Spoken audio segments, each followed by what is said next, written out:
The temperature in Harlan County, Kentucky on the morning of January the 8th, 1952, sat at 8 degrees below zero, and the kind of cold that lived in those mountains was not the kind you argued with. It did not negotiate. It did not care about the length of a marriage or the age of a woman or the number of years she had spent turning rocky ground into something that fed people. It simply existed, absolute and indifferent, pressing down on the hollow like a hand over a mouth. Margaret Calloway.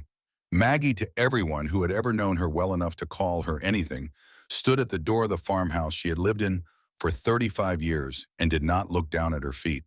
She was 62 years old. Her hair had gone the color of creek ice in winter, pulled back the way it always was, tight and practical. Her hands resting at her sides were the hands of a woman who had spent 3 decades doing work that most men in Harlan County would have considered beyond them, cracked along the knuckles, thickened at the joints, permanently stained at the fingertip lines with the particular dark of good soil.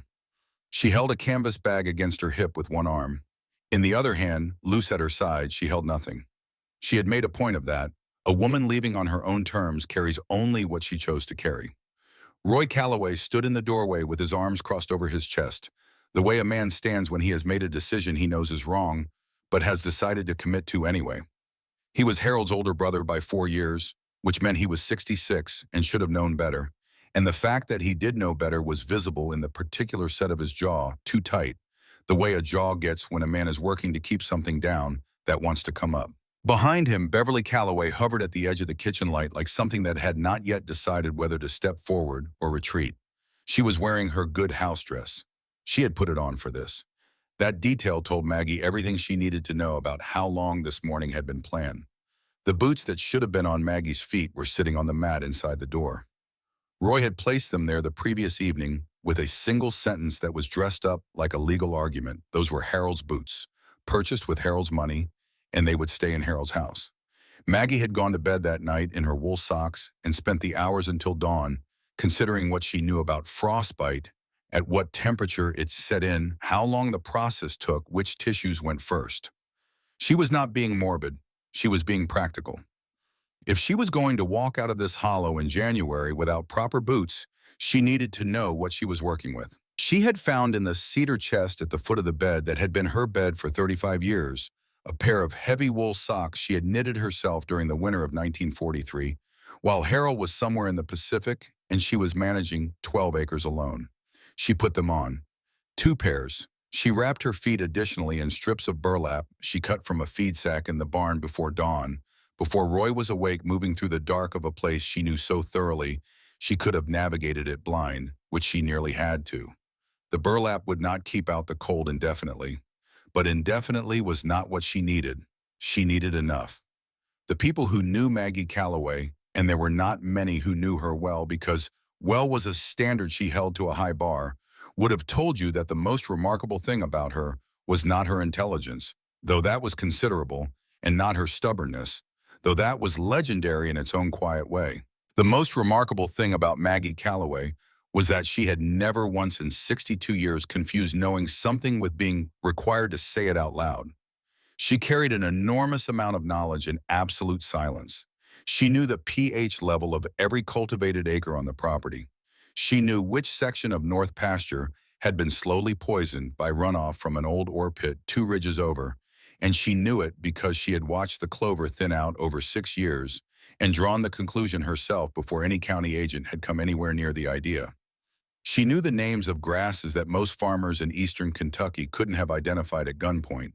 She knew that the soil in the lower field had been overplanted with the same crop rotation for so long that it had essentially given up, and she had a plan for restoring it that she had written out in her farming notebooks in careful pencil, a plan she would now never execute on this particular piece of ground. All of that knowledge was the thing Roy Calloway had been living next to for 11 years, since Harold's heart first started giving trouble and Roy began spending more time at the farm, and it was the thing he could not forgive. Not the knowledge itself, perhaps, but what it implied. That a woman he had dismissed as a schoolteacher's daughter from up near Evarts, a woman Harold had married in a small ceremony in 1917, that Roy had attended with the visible reluctance of a man attending something he considered a mistake, had spent the intervening decades becoming the single most competent farmer in a 20-mile radius. That every time something went wrong on Roy's adjacent property, the answer had been standing in Maggie's kitchen already.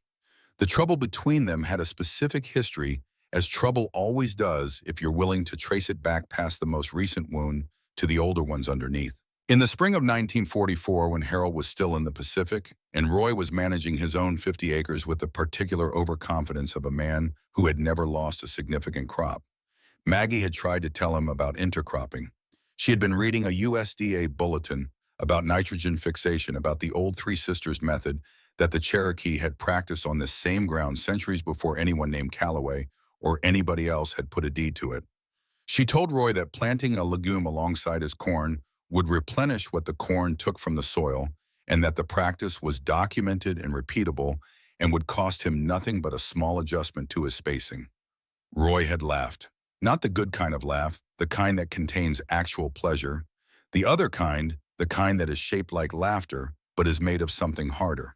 He told 3 men at the hardware store in Harlan what his sister-in-law had suggested, and they had all laughed the same way. By August of that year, Roy's corn yield was the worst he'd recorded in 15 years. Maggie's field, intercropped with Kentucky wonder beans along every 4th row, came in at a volume that caused the man at the grain co-op to look up from his clipboard and ask her twice if she'd measured right. Roy said the weather had been different on her side of the hill. He said it for 4 years with declining conviction and eventually stopped saying it without ever saying anything else instead. In the summer of 1948, Roy's best dairy cow, a 4-year-old Guernsey he'd paid real money for, stopped eating and stood in the far corner of the pasture for 3 days with her head hanging in a way that experienced farmers recognized as the particular posture of an animal that has decided somewhere below conscious thought that continuing to exist might not be worth the effort. Roy had called a veterinarian from Harlan who charged him $12 to come out and say the animal's blood count was off and he wasn't certain why. Maggie had walked over uninvited and stood at the fence for 10 minutes watching the cow. Then she had walked back to her kitchen and come back with a copy of a livestock mineral guide she had borrowed from the extension office and a piece of paper on which she had written out what she thought the problem was. The soil in these pastures has been farmed the same way for 30 years, she told him. The grasses have nothing left in them. The cow isn't sick. She's deficient trace minerals selenium, most likely maybe cobalt. Get a commercial mineral block, the kind with selenium and cobalt listed on the label, not just salt. Mix 2 cups of crushed limestone into her feed for a week. Give it 10 days. Roy had looked at the piece of paper and looked at Maggie and looked back at the paper. He did not thank her. But he did what she'd written down because the $12 veterinarian had not given him anything better to do. The cow was back to normal in 9 days. He thanked the veterinarian when he ran into him in Evarts 2 weeks later. He told the man that whatever he'd done had worked. The veterinarian, to his credit, told Roy he hadn't done a thing and seemed curious about what had changed. Roy changed the subject. Maggie knew about this secondhand from Earl Dawson at the general store, who had been present for the conversation. She filed it away without comment. She had been filing things away without comment her entire adult life, and the cabinet was getting full. The final incident, the one that functioned in Roy Callaway's internal accounting as permission for what he was about to do, happened in December 1951, 3 weeks before Harold's funeral, and in the strange, suspended time of a marriage that was ending without either person fully accepting it was ending. Harold had been declining for 2 years. His heart was not something the doctors in Lexington could fix, and Harold had known it longer than he'd admitted to Maggie, which was its own kind of wound she was still determining the depth of.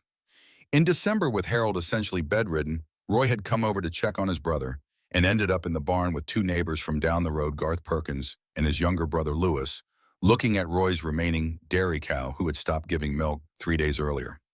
Maggie had come out to the barn to get a tool she needed and found 3 men standing around the cow discussing slaughter prices. She stood in the barn door with her hand still on the latch and looked at the animal, and the animal's condition was something she could read the way some people read faces. The coat was dull in a specific way.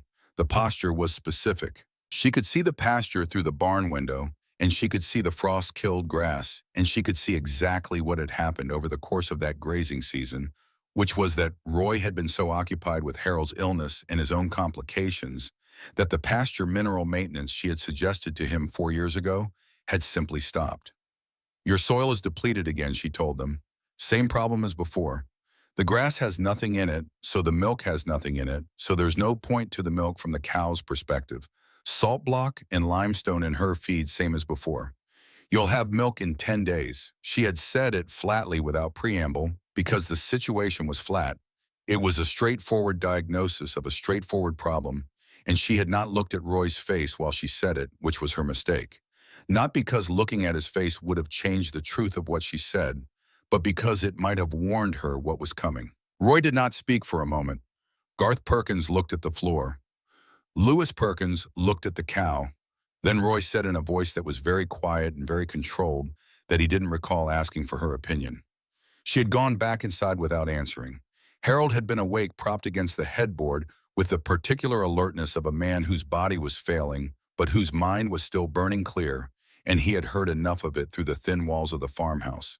He reached out and took her hand when she came in, and he held it for a moment without speaking, and the thing he didn't say out loud was something they both understood perfectly, that he had never protected her from Roy the way he should have, and that he knew it, and that there was not enough time left to fix it. Harold Calloway died on a Tuesday morning in November of 1951, in the bedroom where he had slept for 40 years with Maggie, holding one hand and a winter light coming through the east window. He was 65 years old, and he had been on balance a good man, not a remarkable man, not a man who had ever set the world on fire, but a man who had gone to war when called and come home and worked his ground and treated the people around him mostly with the decency they were owed. His greatest failure, as Maggie understood it, was that he had loved her without ever quite believing she was as capable as she was, which is the kind of love that over decades becomes a form of subtraction. He had also failed to update his will. The document that governed the disposition of Harold Calloway's property had been written in 1931, the year Roy had pressed him to get his affairs in order after an uncle on the Calloway side died intestate and created a family chaos that lasted 3 years. In 1931, Harold and Maggie had been married for 14 years, and Harold had intended to write her into the will properly, but had put it off in the way that people put off things that require confronting the idea of their own death. And then he had put it off again, and then he had gone to war, and then he had come home, and there had always been something more immediate, more pressing, more present than the paperwork at the bottom of the drawer. The lawyer in Harlan, a man named Fletcher, had a kind face and the manner of someone delivering news he'd delivered before, which made it no easier to receive. Under Kentucky law, as it stood in 1952 and under the terms of the 1931 will, Harold's real property, the house and the 12 acres, reverted to Roy Calloway as the named next of kin, given the absence of a valid post-marriage document. Fletcher told Maggie that she might have legal recourse, that the law had provisions that contesting it was possible, but the way he said possible made clear that he meant possible, in the same way that surviving a winter alone in the mountains was possible, technically accurate, practically remote for a woman of her age and resources. Roy had known about the will situation for months. Maggie realized this later, not bitterly, but with the particular clearness of vision that comes when something you suspected turns out to be simply true. The conversation in the barn in December, the 3 weeks that followed Harold's death, the careful patience with which Roy had handled the immediate aftermath of the funeral, all of it had the quality of a man waiting for a process to complete. He had not invented the legal circumstance. He had simply chosen not to fix it, and Maggie understood the difference, and the difference mattered less than she might have expected it to. Beverly Calloway had been the active force. This was also something Maggie understood with the clarity of 35 years of proximity. Beverly was not a cruel woman. Cruelty requires a certain energy, a commitment to causing harm that Beverly had never possessed. She was something more ordinary and in its way more difficult to argue with a frightened woman who had organized her entire understanding of herself around comparison and who had spent 11 years living 40 yards from a neighbor whose competence quietly dismantled every version of herself she had managed to construct. Beverly's 2 daughters had married and moved to Lexington and Louisville. Beverly's garden was adequate. Beverly's cooking was fine. Beverly's husband came over to his sister-in-law's farm whenever something needed figuring out, and Beverly had noticed every single time, and the accumulation of those noticings had built over 11 years into something that needed to resolve itself somehow. She had pressed Roy. Not dramatically. Beverly did not do things dramatically. She had pressed him the way water presses on a dam, consistently in every small conversation, in every quiet moment when they were alone. She had asked what they were going to do about the property. She had mentioned several times that it wasn't right for a widow to be occupying 12 acres she had no legal claim to when there was family who could make better use of it. She had been careful never to be the villain in any version of the story she told herself, and in that she had largely succeeded because villains require self-awareness about the harm they're causing, and Beverly had kept herself very comfortable in the territory just below that awareness. Roy had given Maggie 48 hours. The notice was delivered on a Sunday morning, and it was delivered quietly, almost gently in the kitchen, without Beverly present, which told Maggie that Roy was not entirely comfortable with what he was doing, and which made her respect him marginally more than she might have otherwise, because at least the discomfort was real. He told her that she could take her personal belongings, that the furniture was part of the property, but that he would not press the point on smaller items, and that he hoped she understood it was a matter of legal necessity and not personal feeling. Maggie had looked at him for a long moment. The thing she could have said was considerable. The legal argument alone, the 35 years of labor he had put into ground, that would now be valued at twice what Harold had paid for it, at least partly because of what she'd done to it, would have filled the kitchen. Instead, she said simply and without inflection, "I'll be gone by Tuesday." She spent those 48 hours doing something Roy had not anticipated and Beverly would not have understood. She went out to the land, not to mourn it, or not primarily. She went to document it. She went to every section of the 12 acres with her farming notebook and her pencil, and she recorded what she knew. The East Lower Field needed lime before spring planting, and she wrote down the rate per acre. The north fence line had a section where the post had rotted at the base and would fail within the year, and she marked it with the distance from the gate. The old apple trees in the southeast corner, which she had grafted and pruned for 15 years, were finally producing at their peak, and she wrote down the specific varieties and their pollination requirements. The small kitchen garden had a nematode problem in the soil around the tomato beds that she had been managing with a marigold intercrop for 3 seasons, and she wrote down the method. She filled 12 pages of her notebook. Then she went inside, made a pot of coffee, sat at the kitchen table, tore the pages out of the notebook cleanly along the margin, and left them in the center of the table weighted down with the salt shaker. No note, no explanation. Just the information, because the information was for the land, and the land would still be there, and it deserved someone who knew what it needed, even if that someone would never have figured it out on his own. She packed her canvas bag in 10 minutes. She was not a woman who struggled with the question of what mattered.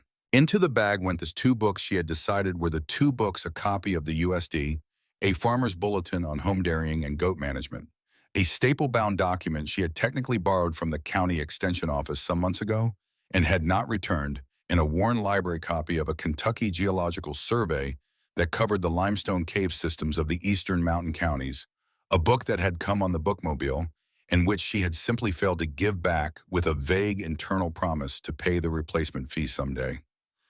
Into the bag went the wool scarf Clara had knitted for her birthday 2 years ago, the last gift from her daughter before the silence between them had settled in. Into the bag went a framed photograph of Harold in 1940, standing in the east field with his hand on the fence post, squinting into the summer sun, looking slightly annoyed at being photographed, looking, in other words, exactly like himself. Into the bag went her working gloves, a folding knife Harold had carried during the war, and her smaller notebook, the one with 30 pages left. She also took the burlap strips she had already wrapped around her feet. She did not take the boots by the door. She stepped off the porch at 7 in the morning on Tuesday, January 8th, and she walked north. The road out of the hollow was a frozen track between the mountains, and she had walked it so many times over so many years that she knew its character the way, you know, the character of a difficult but familiar person, where it turned unexpectedly, where it rose faster than it appeared to, where the creek crossing got treacherous in hard winter. She walked steadily, not fast, with the careful economy of motion of someone who understood that 62-year-old joints in 8 below temperatures had a finite reserve, and that reserve needed to be budgeted against whatever the morning required. She did not look back. She had a destination in mind, which was the difference between her leaving and a younger person's leaving. She was not walking away from something. She was walking toward a specific geography that she carried in her head in the geological survey and in her own memory of one afternoon 20 years ago when she and Harold had gone into the northern end of the valley to look for morel mushrooms, and she had noticed through a gap in the tree line the remnants of a homestead on a south-facing slope. The sight had stayed with her the way certain sights do not, because they are beautiful, but because they are right, because something in them corresponds to a shape you didn't know you were looking for. She had asked Harold whose land it was. He'd said the Hooper family who had left for Detroit during the First World War to work in the manufacturing plants and never come back. She had filed it away with everything else she filed away in the enormous, quiet library of things she had observed and retained without yet knowing what she would use them for. She crossed the main creek on a rock ford she remembered, and the ice at the edges cracked under her weight without giving way. She angled northeast up the slope, through a stand of bare hardwoods, following the high ground, the way someone who knows mountain terrain follows high ground, because the hollows collect cold air, the way cups collect water, and the ridgelines, though more exposed to wind, offer slightly higher temperatures at the skin level where it matters. She stopped twice. Once to rewrap the burlap around her left foot where it had loosened and she could feel the first fingers of numbness reaching toward her toes, and once at the top of a ridge to orient herself against the landscape. From that height, she could see three distinct hollows and the gray smoke signatures of two inhabited farmsteads in the bare treeless line of an old mining access road 2 miles east. She was where she thought she was. She adjusted her angle and went down the other side. The walk took 5 hours. In the last hour, the light had already begun to thin in the way January light thins not gradually but in sudden increments, as though the day is making a series of decisions about how quickly to abandon you, and the temperature had dropped another 4 degrees, and her feet had moved through the stage of burning and the stage of acute discomfort and into a condition she recognized from her reading as the beginning of serious cold injury, not pain, but a kind of blankness in the extremities, an absence of report. She kept moving. Movement was not optional. She came through a narrow gap between two ridges, and the hollow opened in front of her, south-facing and sheltered, and the light fell differently into it from the angle of the slope in a way that made it slightly measurably warmer than the ground she'd just crossed. She felt the change on her face before she saw anything else. The cabin had been gone a long time. What remained was a chimney standing in the snow, like something that had refused to participate in the collapse around it, and a scattering of foundation stones barely visible under 2 feet of drifted white, and the ghost of a fence line in the remnant posts that had not yet fully rotted. But behind the ruin built into the slope of the hill itself in the way that serious farmers used to build things when they built them to last rather than to impress, was a series of structures that the snow had not entirely buried. Stone-walled chambers, set into the hillside at intervals with heavy timber, doors still in their frames facing east, to catch the morning light and angled slightly into the slope to use the earth as insulation. 4 of them that she could count from where she stood, connected by a covered passage that was partly collapsed, but partly intact. The timber was old beyond easy dating, but it was eastern red cedar, rot-resistant, dense-grained, and enough of it had survived that the basic structure held. The doors had iron hinges that had rusted to a reddish brown, but had not yet failed. She stood in the snow and looked at it. The feeling she had was not relief. Relief implies that the alternative was catastrophic, and Maggie Calloway had already passed that moment some hours back when she was in the gap between ridges and her feet had stopped reporting. What she felt was something more complicated and harder to name. It was something in the neighborhood of recognition. As though this arrangement of stones and timber and south-facing slope was something her mind had been describing to itself in the background for years without ever quite finishing the sentence, and now the sentence had an ending. She had never been here. She was certain of that, and yet the certainty was uncomfortable in a way she set aside for later, because the light was going and the cold was absolute, and certainty about inexplicable things could wait until she wasn't dying. The door to the first chamber opened with effort. The hinges had set with rust, and the frame had settled, but it opened. The second chamber was cleaner, drier. The third had a partial roof collapse that she cataloged and dismissed. The fourth was intact and deep, running further into the hillside than the others, and when she pulled its door shut behind her, the change in temperature was immediate and real. Not warm, but no longer actively killing her.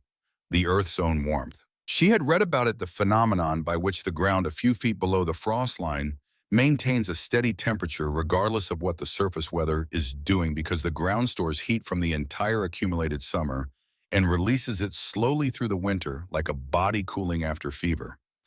Root cellars worked on this principle. Caves worked on this principle.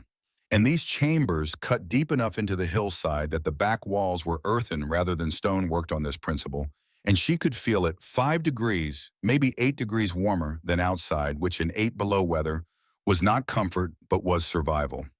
She built a fire in the time remaining, light allowed. She found in the debris of the collapsed passage between chambers a length of dry cedar that had been sheltered enough by the roof above it to remain combustible. She had Harold's knife in the Geological Survey book, which she used the back pages of, as kindling, tearing them out with a methodical lack of sentimentality. She had read them enough times to have retained what mattered, and warmth was more immediately practical than a map she had memorized. The first fire smoked badly. The flue passage in the old chimney connection was partially blocked by debris, and she spent 20 minutes in near darkness, clearing it with a stick, working by feel, coughing in the close air until the draft caught and the smoke began to climb in the right direction. She melted snow in the cast iron pot she found in the second chamber, already blackened with decades of previous use and cracked at the base but serviceable if you didn't let it boil hard. She drank. She rewrapped her feet with the burlap, which was damp now and less useful, and layered the wool scarf over them. Clara's scarf meant for a neck, and she sat with her back against the warm earth wall and let the fire work. The photograph of Harold she propped against the base of the wall where the firelight reached it because the darkness of that first night was considerable, and she had no interest in adding to it. He looked in the firelight slightly more alive than he was, which was the trick that fire plays on photographs, and she was willing to accept the trick. She thought in the methodical way she had always thought when the emotion of a situation could not be addressed directly about the practical inventory of her position. She had a fire. She had water. She had 2 books, 1 knife, 2 pairs of wool socks, burlap wrappings, a canvas bag with room in it, still 12 pages of a notebook, and a pencil stub. She had 35 years of agricultural knowledge in her head and a geological survey's worth of information about the limestone karst system under these particular mountains. She had somewhere in the cellular memory of her body the accumulated problem-solving of 6 decades of a life that had never been especially easy and had made her correspondingly difficult to stop. What she did not have was time for the kind of grief that the last 2 months deserved. That grief was real, and it was waiting, and she was not naive enough to think it wouldn't collect its due eventually. But grief is patient in a way that cold is not, and for now the cold was the more immediate creditor. She slept in the way that exhausted people sleep in cold places. Not continuously, but in intervals interrupted by the necessity of feeding the fire each interval, a small negotiation between the body's need for rest and the body's need to not be dead. Between intervals, she lay on the dirt floor with a canvas bag under her head and listened to the mountain. A mountain at night in January is not quiet. The wood contracts in the cold and makes sounds like distant firearms. Ice shifts in the creek she had followed into the hollow, and the sound carries up the slope like voices in a language just outside comprehension. The wind found small gaps in the timber door and spoke through them with a thin, consistent note that changed pitch as the night went on. Maggie listened to all of it and did not find it frightening. She found it informative. She was already, even on that first night, even in the extremity of cold and exhaustion and loss that the day had deposited her into cataloging. Wind direction from the northwest, which meant the north chamber face would be most exposed and the east chamber would be most sheltered. The timber door had 2 gaps that could be chinked with clay from the earthen wall. The fire draft was strongest when the wind was from the north, which meant the old chimney connected to a natural fissure in the rock above that functioned as an extension of the flue. She wrote these things down in the small notebook with the pencil stub sitting close enough to the fire to see the page. On the morning of the 3rd day, she went deeper. The 4th chamber had been bothering her in the way that things bother minds that are constituted to pursue incomplete information. Its back wall was different from the other chambers, earthen, rather than stone-packed and firm, but earthen. She had brought the broken-handled shovel she had found in the debris of the passage, iron blade still, solid handle repaired with a length of cedar she had lashed on with strips of burlap, and she spent the first part of the morning working at the wall, systematically starting at the base where the earth was loosest. The blade went through on the 4th stroke, not through earth, Through into space, the change in air pressure was immediate and unmistakable, a drawing outward as though the mountain had exhaled. Cold air coming from inside, which meant the space beyond was connected to the exterior, somewhere above which meant it was not a sealed cavity, which meant she was not about to be buried alive. And she allowed herself to notice that she had been more concerned about that possibility than she had acknowledged to herself. She widened the hole over the next 2 hours until she could fit through it.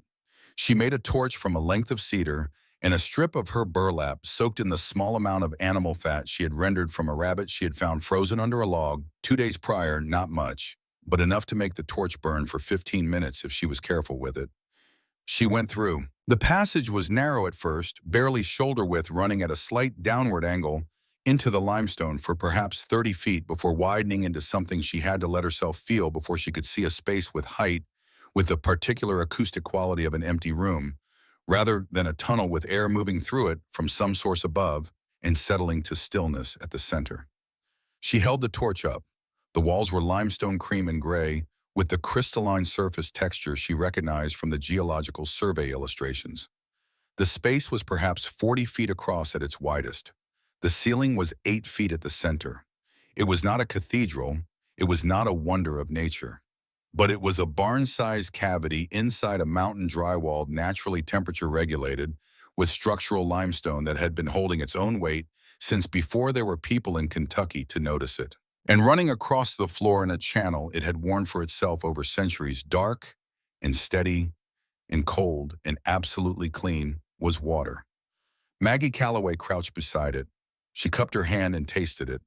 Limestone-filtered mineral with the particular character of deep earth water that has not seen the surface in a very long time, which meant it had not seen the surface contamination that had been killing livestock in the hollows downstream of the old mine workings.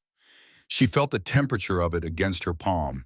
55 degrees, she estimated, give or take 3 degrees. She had no thermometer, but she had spent enough years working with dairy animals and dairy products to know what 55-degree water felt like, because 55 degrees was the temperature at which fresh milk could be held safely for 24 hours, the temperature at which soft cheese aged correctly, the temperature that the old USDA bulletin described in its plain-spoken government prose as the ideal dairy environment. She sat on the cold stone floor in the torchlight, with the spring running over its ancient channel 2 feet in front of her, and the mountain pressing in from all sides, and the torch burning down toward her fingers, and she laughed. It was a short sound, unmirthful in the way of laughs that are surprised out of you by the sheer improbability of what's in front of you. And it startled her. She had not expected to laugh, had not thought of herself as someone who had laughing left in her, not this week, not this month. But there it was. She went back through the passage to the chamber and added wood to the fire and sat for a while with the geological survey open on her knees. She was reading, but she was also thinking in the deeper register that ran below.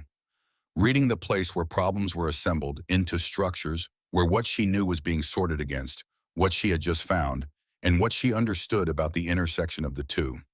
Goats. The word arrived with the quality of a conclusion rather than an idea, the end of a chain of reasoning that had been running in the background since she'd first felt the change in air temperature when she'd stepped through the chamber door the first night. Dairy goats.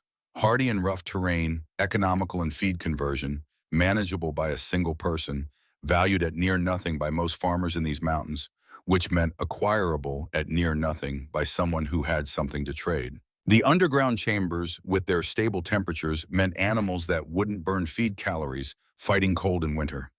The spring meant water that didn't require hauling or treating.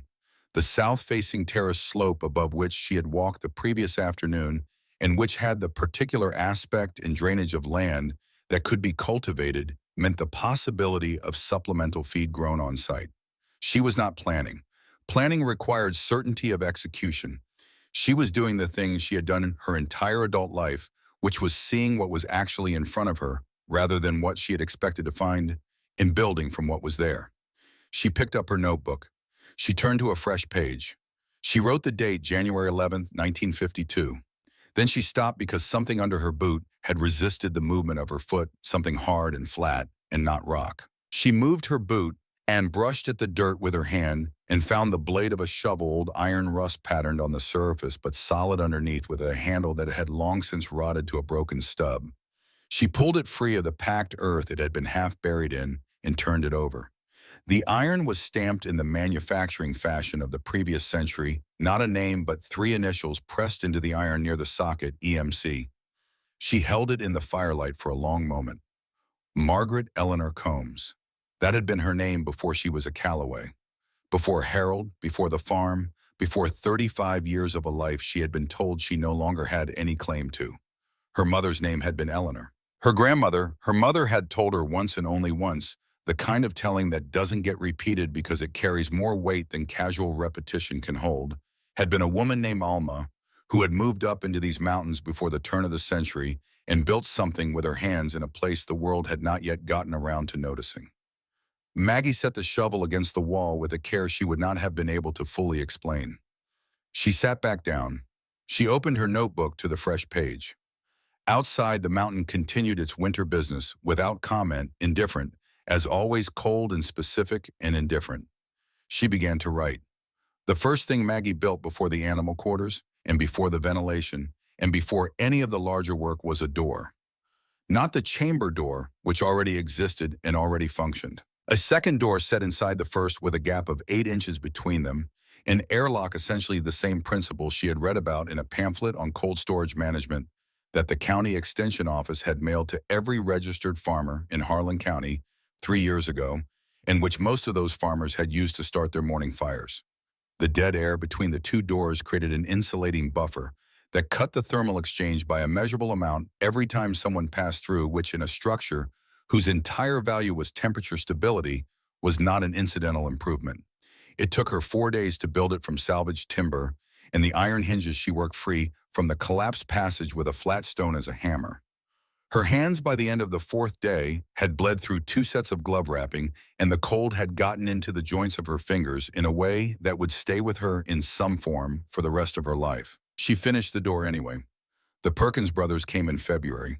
She had not gone looking for them, and what she had done was walk to Earl Dawson's general store in Everts on a Wednesday morning, the first time she had gone to the store since leaving Roy's property, and she had set 2 pounds of hard cheese on Earl's counter without preamble.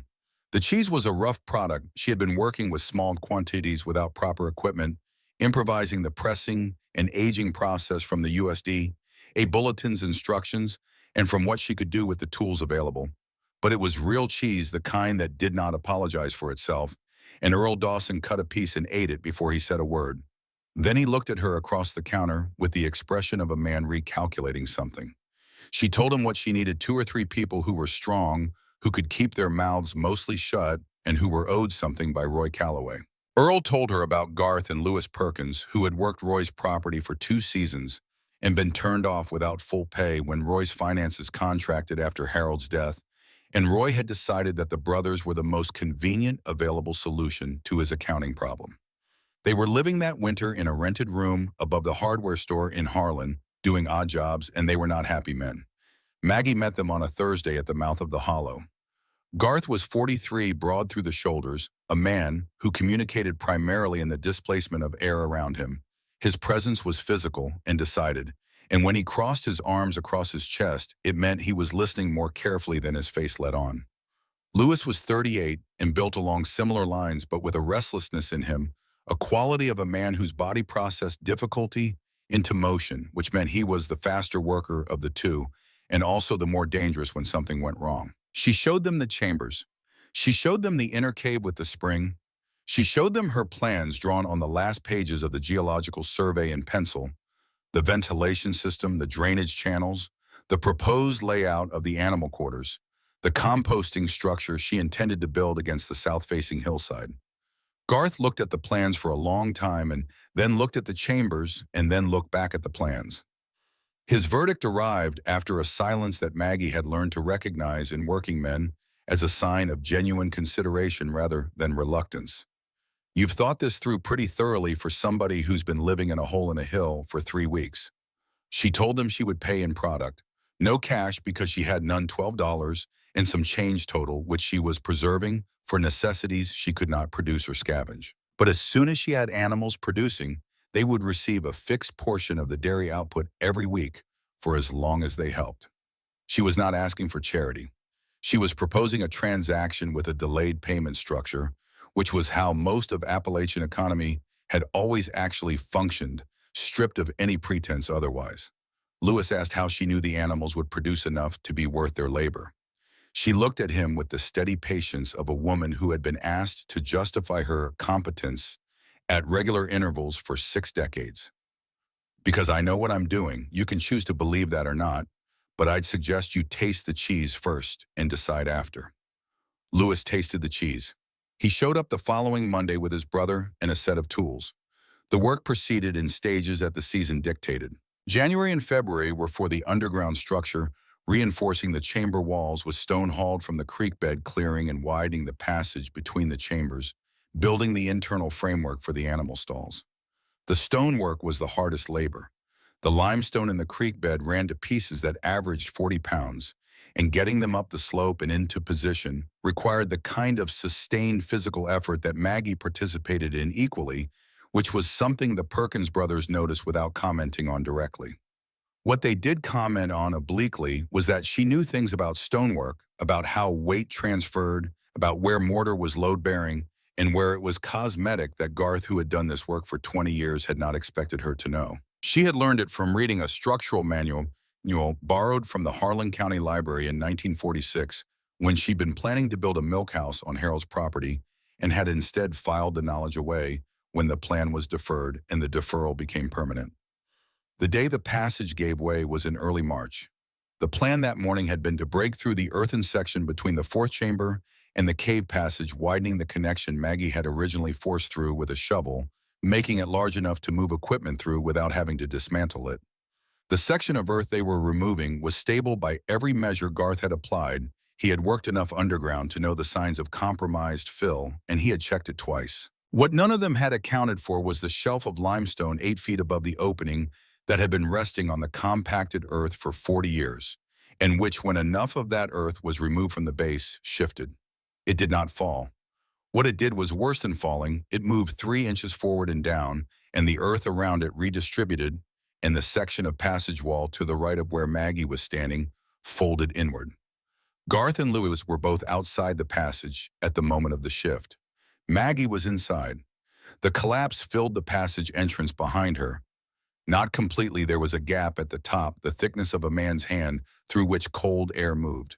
But it was enough that she could not get out the way she had come in, and in front of her, the cave passage was blocked by the fallen limestone shelf and the earth that had come down with it.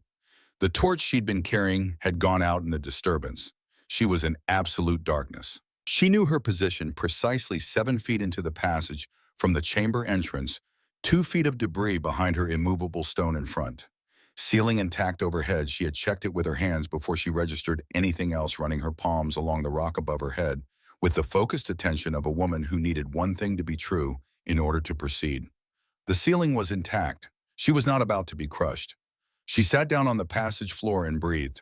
Not because she was calm. She was not calm. Her heart was doing something in her chest that was not its usual business, and she was aware of a pressure behind her sternum that was either fear or the very early stage of oxygen concern, and she did not know which and could not afford to treat them differently in any case. She breathed slowly. She counted breaths. She did this because it was the rational thing to do, and because she had learned over 62 years of difficulty that the body responds to discipline even when the mind is not fully in agreement with the plan. Outside, she could hear Garth's voice through the gap at the top, steadied by the deliberate flatness of a man who is also working to stay useful. "Maggie, talk to me." She told him where she was. She told him the ceiling was intact. She told him she needed them to clear the debris from the top down, starting with the lightest material, and not to rush it because a second shift in the wrong direction would make the situation genuinely unrecoverable, and to take it seriously when she said not to rush. Garth's voice, "You just tell us if anything changes in there." She said she would. Then she sat in the dark and waited, and while she waited, she did the thing her mind always defaulted to when the external situation was outside her control. She worked on what she could work on. She put her hand against the passage floor and felt the air movement across her skin, faint directional, coming from the left side at roughly knee height. She tracked it with both hands, feeling along the passage wall. There was a gap in the stone she had not noticed before, a natural fissure running vertically in the limestone, perhaps 4 inches wide and deeper than she could probe with her fingers. The air from the fissure was not the cold air of the outside. It was cave air, neutral, constant, smelling of wet mineral. It connected somewhere in the rock to the larger system below, which meant the cave system she had found was not as isolated as the surveyed passages suggested, which meant there was more down there than what she'd already mapped. She got out her notebook. She could not see what she was writing. She wrote in the dark by feel, keeping the letters as deliberate as she could manage. Fissure left wall, 3 feet above floor, air temp, warmer than passage SE facing based on draft direction. She wrote for 40 minutes. When the debris above the gap was finally cleared enough for her to be pulled through, Garth reached down and took her arm, and Lewis took the other. And when she came out into the chamber light, Garth looked at her face for a long moment, and she looked back at him steadily, and he let out a breath that had a lot of the last 40 minutes in it. Then he looked at the notebook she was holding. "You were writing in there." The thing she told him settled into a silence that lasted through the rest of the morning's work. "I needed to do something useful, so I did something useful. That's the whole of it." Ruth Elkins lived on Pigeon Creek, 4 miles over the ridge to the east, in a house that the local consensus had long ago decided was barely better than a structure, than a reason to be suspicious of its occupant. The path to it was not marked and did not want to be.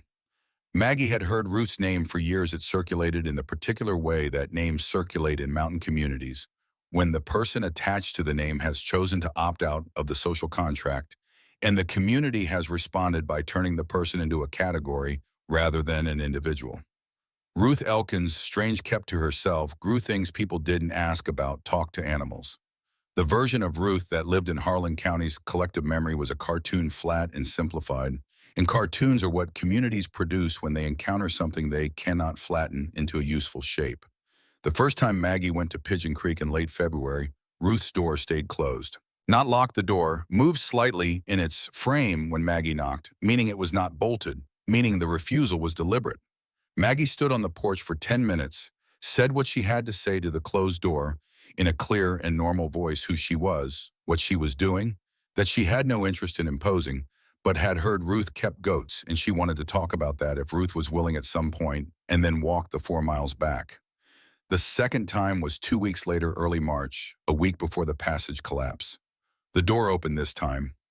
Ruth Elkins was perhaps 75 thin, in the way of people who have spent a long time deciding what to keep and what to let go, with gray hair cut practically short and eyes that move with a physician's quality of rapid comprehensive assessment. She stood in the doorway and looked at Maggie for a long time without speaking, which Maggie recognized as the same kind of silence she herself used, the silence of someone who considers words a commitment and does not make commitments without thinking them through first. Then Ruth told her she was busy and closed the door. Maggie walked the 4 miles back again without particular frustration. She was not trying to charm Ruth Elkins. She was trying to demonstrate that she was serious, and serious things required patience. The third visit in April came after the passage collapse and after 2 weeks of slower work, while the structure was reevaluated and the new approach was planned. Maggie brought with her a small covered bucket. She had been composting a carefully managed pile in the south corner of the largest chamber, turning it by hand every day, with the repaired shovel monitoring its temperature with her palm. The compost had reached a stage she was satisfied with, dark and fine-textured, and she had scooped a sample into the bucket. She walked to Pigeon Creek and set the bucket on Ruth's porch and knocked, and when the door opened, she did not say good morning or launch into an explanation. She held out the bucket. "I need to know if I'm getting the carbon ratio right. I don't have a test kit, and I can't get one, and you've been working this land long enough that I'd trust your nose over a store-bought kit anyway." Ruth looked at the bucket. She took it. She opened the lid and smelled it, and then, with a matter-of-factness that Maggie recognized as the professional gesture it was, she put 2 fingers into the compost and pinched a sample and rubbed it between her fingers and felt the texture. She handed the bucket back. "Ratio's fine. You're running a little hot means your nitrogen's high. Add more brown material, dry leaves or straw, or pull it back from center. Then, come inside. Ruth's house was small and serious, a place where every object had been kept, because it served a function, and removed because it stopped serving one. The walls had shelves of composition books in neat rows filled in a handwriting that was precise in the way of someone trained to write under difficult conditions, abbreviations, symbols, a system of notation that had developed over decades. Maggie stood at the shelves while Ruth put water on, and she read the labels on the composition book's spine's plant names, mostly followed by dates and locations. Some of the dates went back to 1919. Ruth set 2 cups on the table. The story came out in the way stories come out between 2 private women who have both decided to be direct, not in a continuous narrative, but in specific, significant pieces delivered without embellishment and received without reaction. Ruth had been an army nurse in the First World War, not an unusual thing for a woman of her generation in a patriotic county, except that Ruth had served in a field hospital in France and had come back in 1919 with a nursing certificate, a comprehensive practical knowledge of infection, nutrition, and tissue repair, and a complete inability to live in Harlan County's social rhythms as though nothing had happened. She had tried for 5 years. Then she had moved to Pigeon Creek, planted her garden, and started her composition books, and the county had converted her into a category, and she had let them because categories were mostly left alone. The knowledge Ruth had accumulated in those composition books was not herbal mysticism, which was the story the county told about it. It was applied nutritional science, the relationship between soil mineral content and plant composition and animal health worked out empirically over 30 years of observation on the same piece of ground. When she talked about goats, she talked about them the way a clinical practitioner talks about patients, specific, measurable, interested in the mechanisms rather than the outcomes. A goat will tell you what it needs if you know the language, she told Maggie, turning her cup in both hands. The problem is that most people are so busy telling the animal what to do that they never stop long enough to listen to what it's already saying. She gave Maggie 4 does, not 2 young ones, 4 adult does currently producing, which required no waiting and no guessing. The exchange was a month of fence repair on Ruth's house south pasture line, which Maggie completed across 6 separate trips over the following 3 weeks, working alongside the older woman who directed from a considered distance and occasionally corrected Maggie's post-setting technique with the unsparing directness of someone who had never learned to soften accurate information. The goats arrived at the Hollow in May. Their names were the Perkins brothers' contribution. Lewis had named them without asking permission, and the names were Lila, June, Harriet, and Frances, after his sisters and his mother and an aunt, which Maggie accepted because the animals came when called, and in May an animal comes to is a name worth keeping. She housed them in the first 2 chambers, which she and the Perkins brothers had converted to animal quarters, over the spring straw floors, simple timber milking stands, fresh air circulating through the ventilation system at a rate she had worked out empirically by watching the straw move, and adjusted by opening or blocking the hollow log air channels that ran through the earth and ceiling to the surface above. The first batch of cheese was a failure of a specific and educational kind. She had not controlled the starter culture carefully enough, had allowed cross-contamination between the aging environment and the fresh milk, and the result was a product that smelled accurate but tasted wrong in a way that she identified from the USDA bulletin as the signature of unwanted bacterial activity at the wrong temperature stage. She wrote down exactly what had happened and changed one variable. The second batch was a failure of a different kind. She had overcorrected on the acid development, pulling the curd too early, and the resulting texture was grainy and dry, commercially unsaleable, though she ate it herself because she was not in a position to be particular about texture when the alternative was going without. The third batch was closer. The fourth was right. Ruth tasted the 4th batch on one of Maggie's fence repair visits, tilted her head, and said, "Acid's balanced. You want to let it age another 5 days before you wrap it."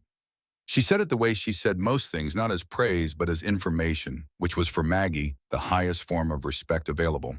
She had been selling to Earl Dawson since late May. Not large quantities, she was still building herd output, still refining the aging process, still learning the specific character of what the cave environment produced in terms of flavor and texture, but enough to establish a price and a reputation, which are the 2 things a product needs before quantity can mean anything. Earl had introduced her to two households in Evarts who bought direct and a woman who ran a boarding house in Harlan who ordered a wheel every 2 weeks and paid without complaint. By July, Maggie was earning enough to buy what she could not make or scavenge, and the enterprise had graduated from survival project to something that could if she let it become an actual operation. It was Earl who told her about Gerald Fitch, a man from Lexington. Earl said one morning in late July when she came to the store with a delivery, well-dressed, which in Harlan in 1952 meant aggressively out of place, carrying maps and a briefcase. Had been in the store twice asking about land ownership in the Northern Valley, being very friendly about it in the way that people are very friendly when they already know what they want and are trying to determine the price. Earl told Maggie because Earl was a practical man and Maggie was his best supplier, and practical men protect their supply chains. Gerald Fitch arrived at the Hollow 11 days later. He came on a Tuesday morning, which was probably not accidental. Tuesday mornings were when the Perkins brothers did not come, which would have been easy enough to determine by asking around, and Fitch was the kind of man who determined things before he acted on them. He had two men with him who wore their size the way men sometimes do when they are employed to wear it. He had a folder of documents. He had the manner of someone who had done this particular thing several times and found it generally resolved itself in the direction he intended. The tunnel dairy was not what he had expected to find. Maggie saw his face process it as he came through the outer door, the professionalism of the chambers, the evident productivity, the systematic quality of what he was looking at, and she saw the recalculation happening in real time. He had come expecting a squatter. What he found was an operation. He laid out the situation in legal language that was designed to sound like inevitability. The land she was occupying was under consideration for purchase by a development interest.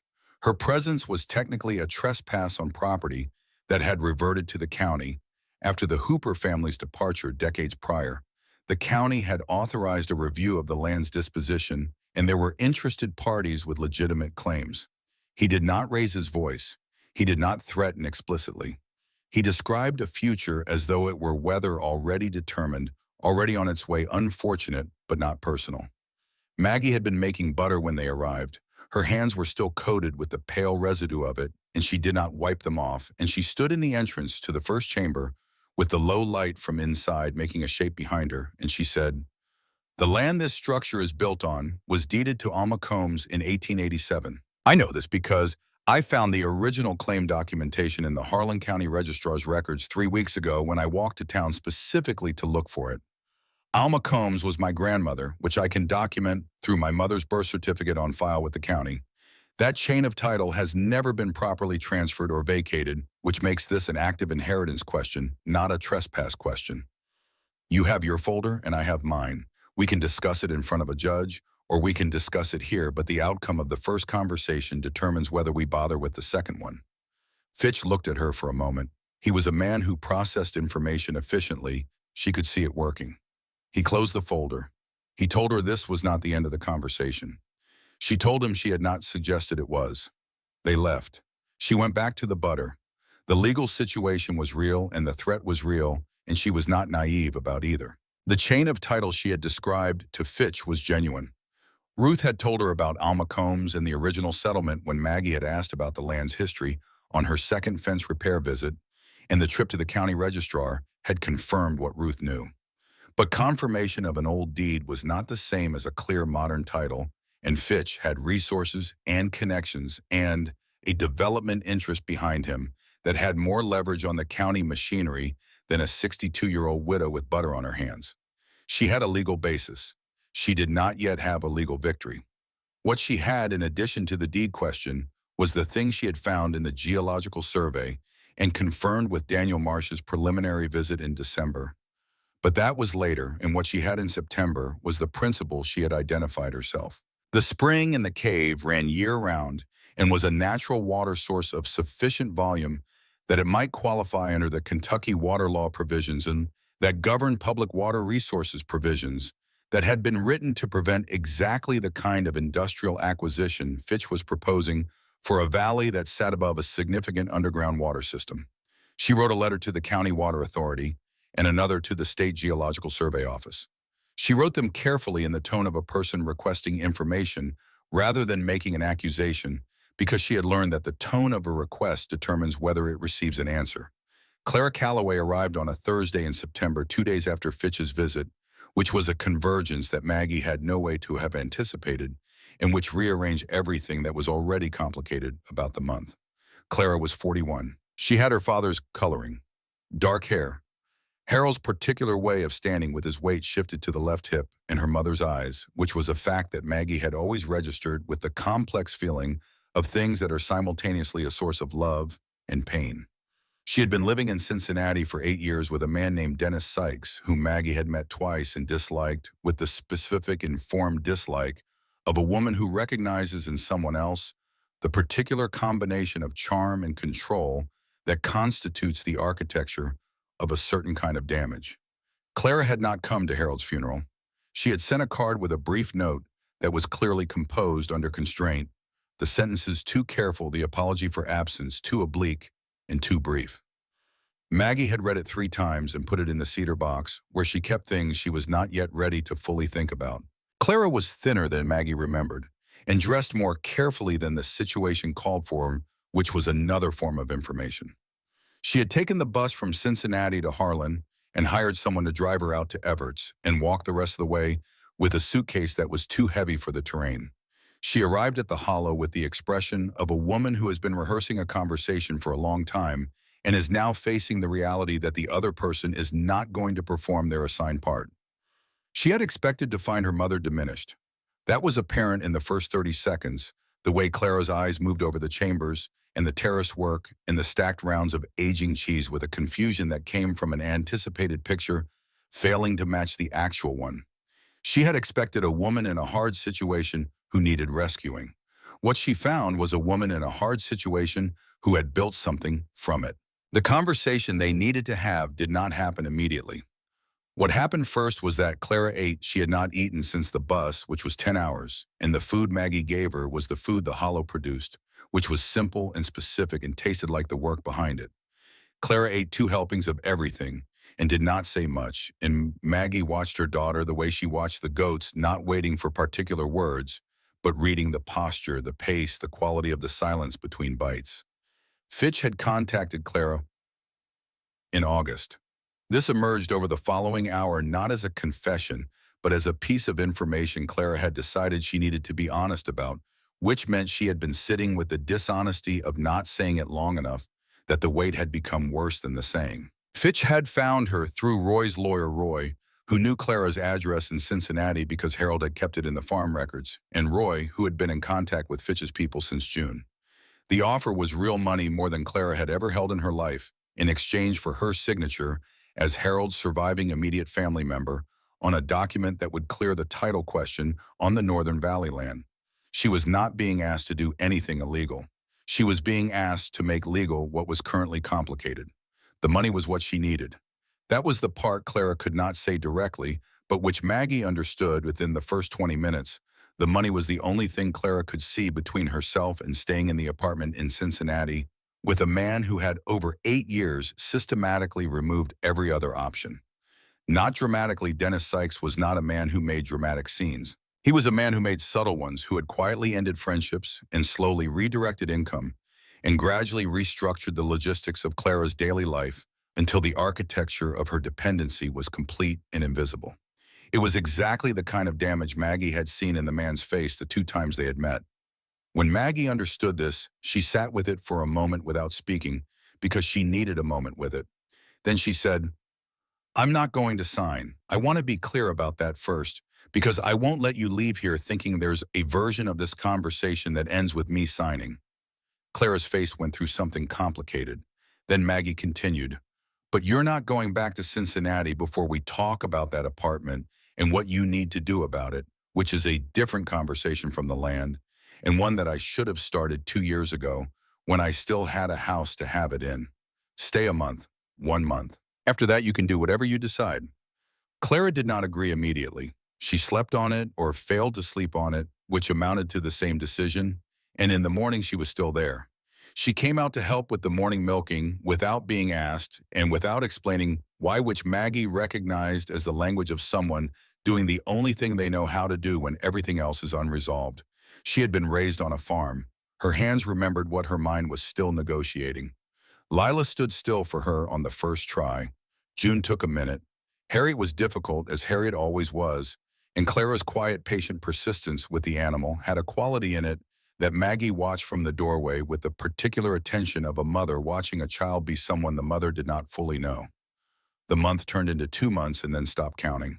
Clara began handling the distribution records in October, the accounts of what went to Earl, what went to the boarding house, what was owed by which household and when. She had a head for numbers that Harold had also possessed, a clean, spatial relationship with figures that Maggie, who was more word and system than pure arithmetic, found genuinely useful. The business, and it was a business, now undeniably ran more cleanly once Clara's attention was on the logistics of it. They did not talk about this directly. They simply divided the work the way water divides around a stone by the path that was available. The pressure from Fitch continued through November in the form of a letter from a Lexington law firm that raised the trespass question again in more formal language. Maggie showed the letter to Earl, who showed it to his wife's brother, who was a retired circuit court clerk, and who looked at it carefully and said the claim was thin and would be thinner if the water authority question was still active. Which it was. Maggie had received an acknowledgement of her inquiry from the State Geological Office in October that indicated a field survey was being scheduled. Fitch apparently had not anticipated that a woman making cheese in a mountain cave would have written letters to state offices, and the state's interest in the water system complicated his picture considerably.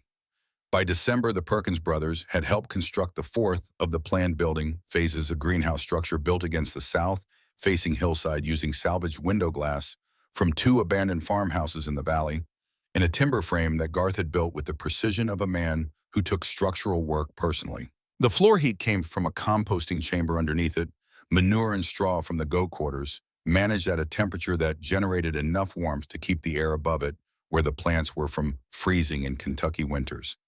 Kale spinach, 2 varieties of lettuce herbs. Not abundant sufficiency. The difference mattered, and Maggie held it as a distinction worth maintaining. Daniel Marsh came on a Wednesday in December, in the last week before Christmas. He was younger than she had expected from the late 20s, with the careful, slightly anxious quality of someone who has been educated extensively in a subject and is now for the first time confronting the subject in a form that was not anticipated by his education. He had come from the University of Kentucky's Agricultural Extension Program, following up on the letter Maggie had sent to the County Water Authority, which had been forwarded to the Extension Office because the office was apparently the county's default repository for agricultural information it didn't know what to do with. He had not come to help, which was the first thing he made clear, possibly because he expected her to want him to. He had come because what she had described in her letter was technically interesting to him, and he wanted to see if it was real. It was real, and watching him understand that it was real was a process Maggie found privately instructive. He moved through the chambers with the particular focus of a man whose analytical framework is being revised in real time, noting details with a small notebook, asking questions that were good questions, the kind that came from someone who understood the underlying principles well enough to ask about the variations from them. He spent 40 minutes in the inner cave with the spring measuring the water temperature with a proper thermometer he produced from his coat pocket, taking notes on the ventilation system, examining the drainage channels cut into the cave floor. When he came back through to the outer chambers, his notebook had a lot in it. Then he stood in the entrance to the first chamber, looking at the whole of what he had seen, and he told her he had read about systems designed on similar principles in engineering documentation from the Army Corps of Engineers used during the Second World War for food preservation in extreme climates. He asked if she had drawn from those sources. She looked at him for the length of time it took to decide that the question deserved a direct answer rather than a polite one. No, I drew from a USDA home dairying bulletin, a Kentucky Geological Survey, and 35 years of farming in this county. The Army Corps of Engineers arrived at the same conclusions I did because the underlying physics are not complicated. They're just not commonly applied by people who have other options. He wrote something in his notebook. He told her he would like to come back in the spring with instruments and document the system properly. She told him he was welcome to, provided the documentation said clearly where the system came from and who had developed it. He agreed, which would turn out to mean less than she intended and would require a different conversation later. Before he left, he stopped at the door of the inner chamber, where the cheese wheels were aging in their rows, pale and precise and fragrant in the particular way of good cave-age product, and he looked at them for a moment with an expression that contained something more than professional interest. Clara was standing at the cheese shelves rewrapping a wheel that had developed an uneven rind, and she looked up at him, and he looked at her, and they both looked back at what they were doing, which was a kind of conversation Maggie observed from the doorway and chose to stay outside of. She went back to the goats. Outside, the December wind was doing its seasonal work on the Kentucky mountains, and the temperature at the surface had dropped to something that made the 8-degree morning she had walked out into 11 months ago feel by comparison almost merciful. Underground in the chambers, the temperature held at what it always held at. What the Earth had taken 11 months to understand, she was not giving back. January of 1953 arrived in eastern Kentucky with the particular cruelty of a winter that has already done significant damage and has decided to continue anyway. The temperature in the first week dropped below zero on 4 consecutive nights, and the snow that came on the 8th of the month was not the decorative kind, but the kind that meant business-heavy, wind-driven, filling the hollows to a depth that made the roads between communities go from difficult to impassable to simply absent. The mountains in that condition did not distinguish between people who deserved the difficulty and people who did not. They simply closed. The hollow functioned. That was the word Maggie returned to when she assessed the state of things in those first weeks of the new year. Not thrived, not prospered, but functioned, which was the appropriate word for a system that had been built to operate precisely in the conditions that were currently being applied to it.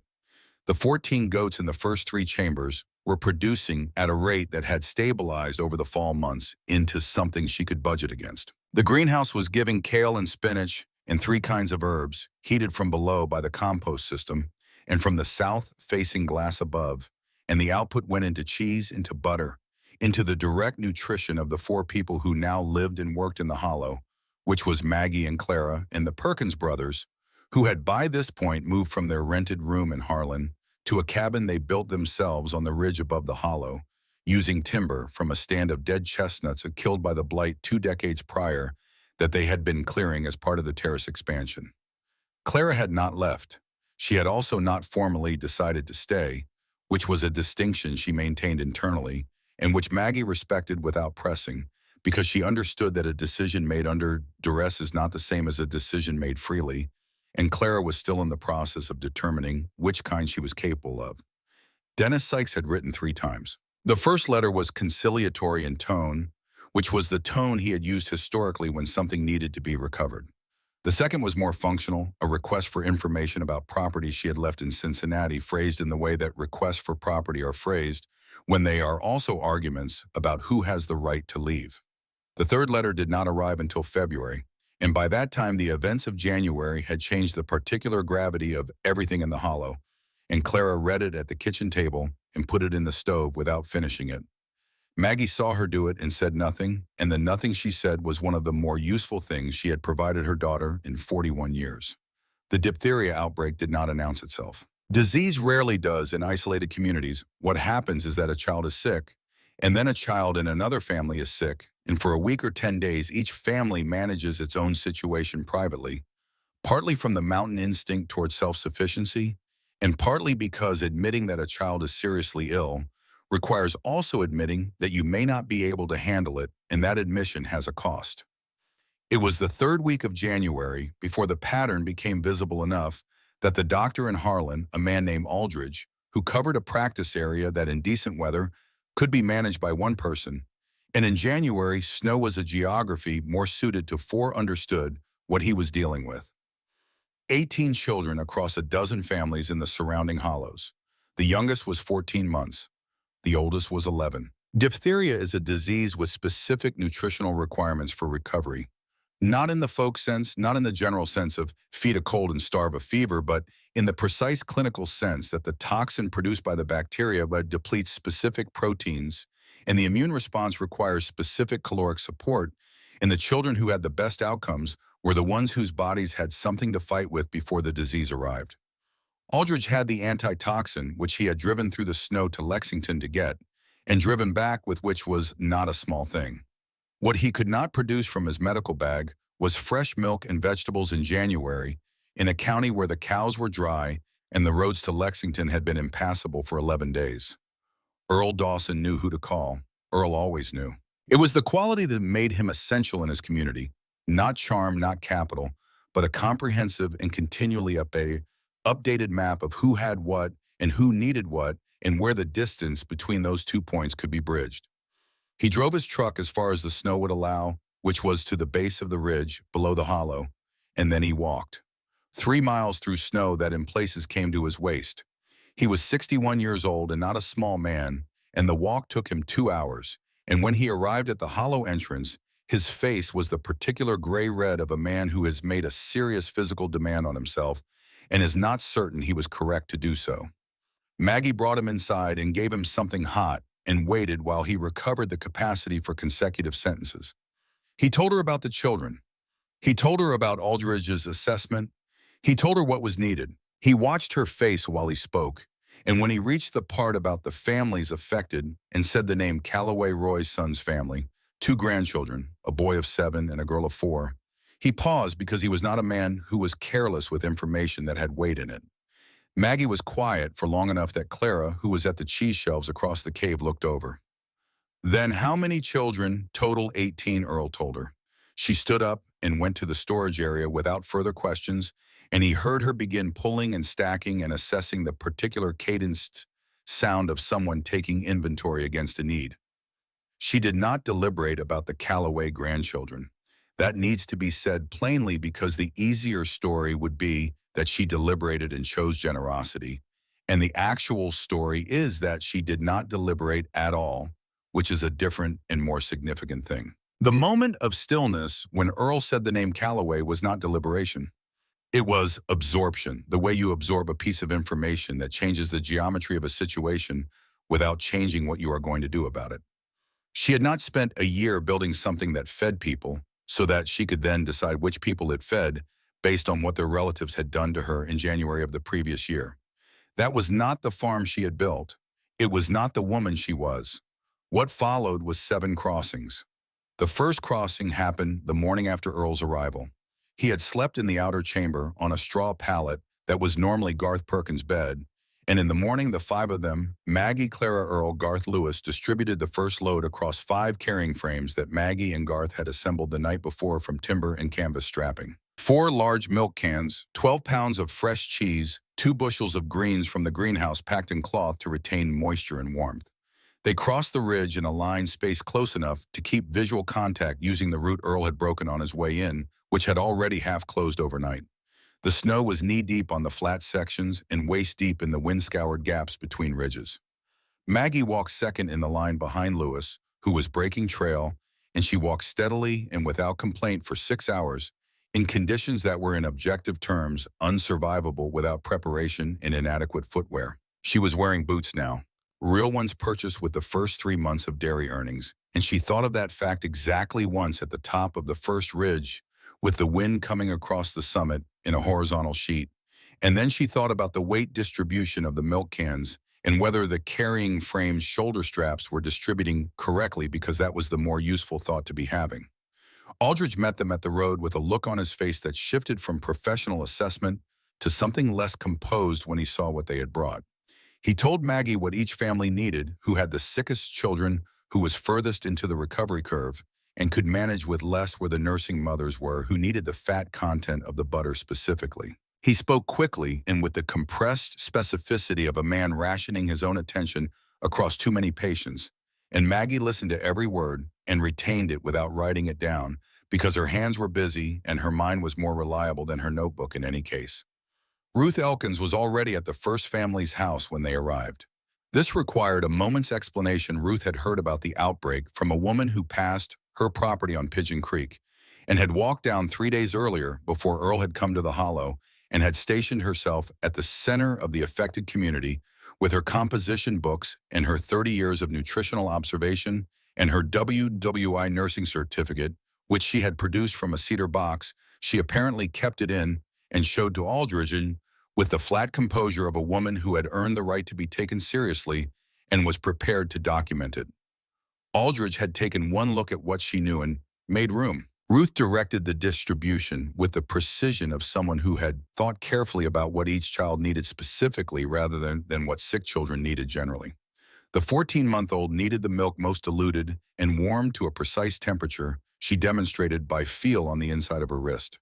The 7-year-old Callaway boy, whose fever had broken, but whose throat was still damaged from the toxin, needed the soft cheese in small amounts rather than liquid, because the protein density was what his recovering tissue required, and the texture was gentle enough not to cause additional injury. The 4-year-old girl needed the greens and broth. Ruth directed Maggie through the preparation, specifying ratios and timing, with the calm authority of someone for whom this was not improvisation but practice.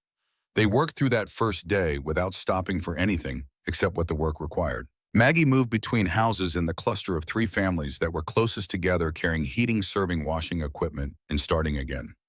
Clara worked the same circuit with a focus that had nothing uncertain in it. The ambivalence that had characterized her first weeks in the hollow was gone or set aside or temporarily irrelevant in the face of something immediate and real. She was, Maggie observed, between tasks very good at the physical work of caring for people.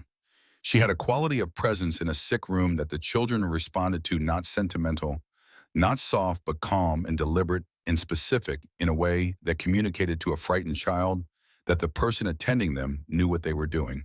The second crossing happened 3 days later. The third 4 days after that.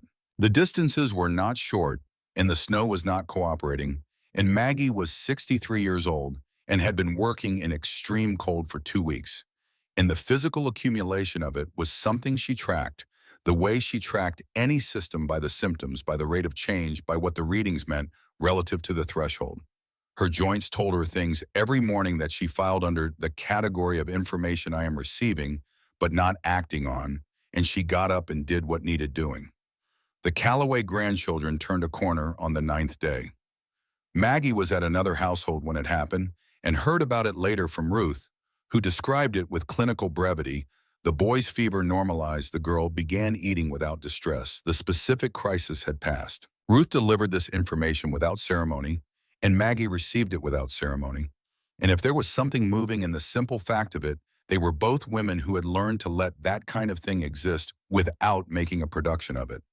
3 of the 18 children did not recover. The youngest, the 14-month-old, had been too compromised before the antitoxin arrived, before the milk arrived, before any of it arrived. The disease had been working for too long before anyone understood the pattern. There was also a 6-year-old boy from a family in the furthest hollow whose case had been complicated by a previous lung condition, and a 9-year-old girl whose death came suddenly on the 15th day after she had appeared to be improving, which was the cruelest kind. Diphtheria is that way sometimes. It does not announce its reconsiderations. Maggie attended all 3 funerals. She did not attend them because she was expected to, because she was not. She attended them because the work she had done had been for all 18 children, and the outcome had not been in her hands, and she believed that when you are present for the effort, you are also present for the cost, and the cost had a human weight that deserved to be stood next to. She stood in the frozen ground of 3 different church cemeteries over the course of 8 days, and she kept her hands clasped in front of her, and she kept her face open rather than composed, because composure at a child's funeral is a thing you do for yourself and not for the people who were grieving, and she was not there for herself. The envelope arrived on a Tuesday at Earl's store, addressed in handwriting she recognized from 35 years of looking at the same handwriting on the same farm's paperwork. Roy's hand, uneven, effortful, the penmanship of a man who had not spent much of his life writing, but understood that some things required paper. She opened it at Earl's counter because she had not expected anything from Roy Callaway, and the unexpectedness of it required immediate processing rather than private consideration. Inside, 2 documents. The first was a quitclaim deed properly signed and notarized, conveying any remaining interest Roy held in the 12-acre Callaway property to Margaret Eleanor Callaway. Not to her as Harold's widow, the language was specific, but to her by name, which was the distinction that mattered legally and in every other sense. The second was smaller. A photograph 3 inches by 4, black bordered on one edge, where it had been trimmed from a larger print. Harold and Maggie in 1917, standing in a field, not the east field she knew, somewhere else, somewhere before the farm, with Harold's hand at her elbow, and her face turned slightly toward the camera with an expression that she did not entirely recognize as herself, but that she understood. Looking at it now was the expression of someone who had no idea yet what the next 35 years would require of them, and was in that ignorance simply and completely present. Roy had kept the photograph. He had kept it since the morning he had placed her boots inside the door and watched her walk away in burlap-wrapped feet, in 8 below cold, and he had kept it through 11 months of whatever those 11 months had been for him internally, and now he had sent it without a single word of explanation or apology, which was the most honest thing Roy Calloway had ever communicated to her. She stood at Earl's counter for a moment. Then she folded both documents back into the envelope and put the envelope in her coat pocket, and she said to Earl, "Tell Mrs. Hatcher her cheese order will be ready Thursday." And she went out to the truck Earl had lent her for the week's deliveries and sat behind the wheel for approximately 90 seconds before she started it.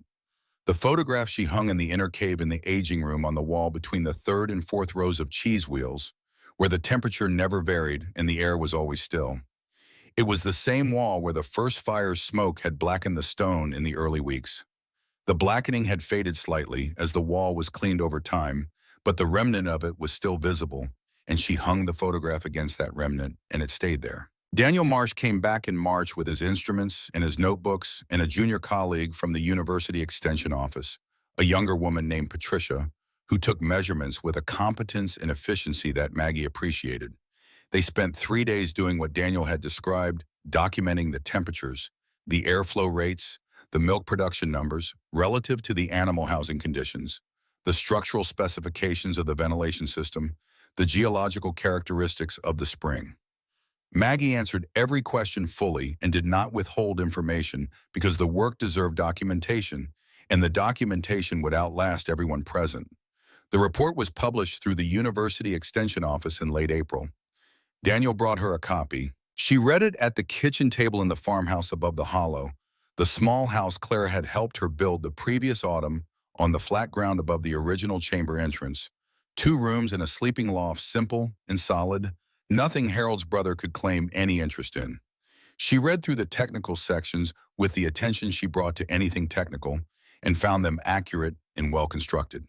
She read through the attribution section, which was the section that described the origins of the documented system.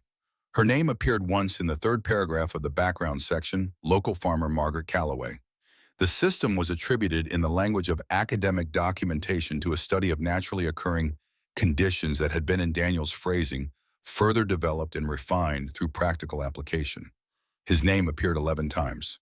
Patricia's appeared 4 times.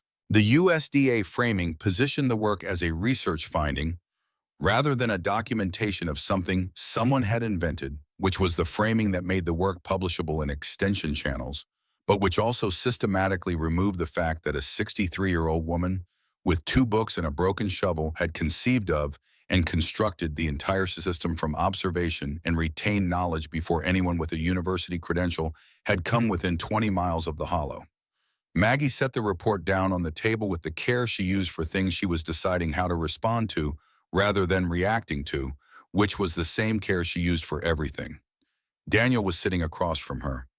He had the expression of a man who had known this conversation was coming and had been unable to find a way to arrive at it on his own terms first. She looked at him for the length of time it took to be certain she was going to say what she meant rather than something smaller. I cooperated with this work because I believed the documentation would be useful, and I believe that still. I also believe that when you put your name on a piece of work 11 times, and the person who built the thing you're describing appears once as a local farmer, you have made a choice, and choices like that have a way of compounding over time into a history that forgets who actually did the work. I'm not asking you to rewrite the report.